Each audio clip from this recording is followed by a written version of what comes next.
حبايبي جماهير النادي الاهلي، عايزكم اول ما تشوفوا الفيديو قبل ما تتفرجوا عليه تعملوا شير. الامر خطير جدا جدا جدا. اعمل شير عشان الفيديو يوصل للكابتن محمود الخطيب شخصيا، يتدخل بنفسه هو ومجلس ادارته في الموضوع. الامر خطير وبيهدد مستقبل جماهير النادي الاهلي. الجماهير ممكن تترك النادي يا اخوانا بعد اللي حصل ده. مش عايزين نعدي الموضوع ده، لازم الكابتن محمود الخطيب يتدخل بنفسه.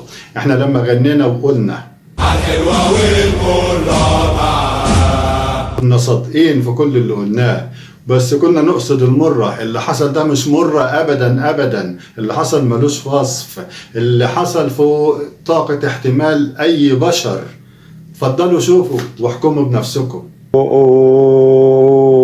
ساتلانا ساتلانا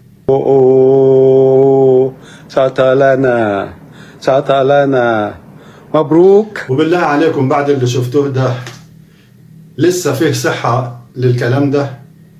احنا لسه ممكن نتحمل حاجة زي كده؟ ممكن فرحتنا كلها تيجي تنطفي بحاجة زي كده؟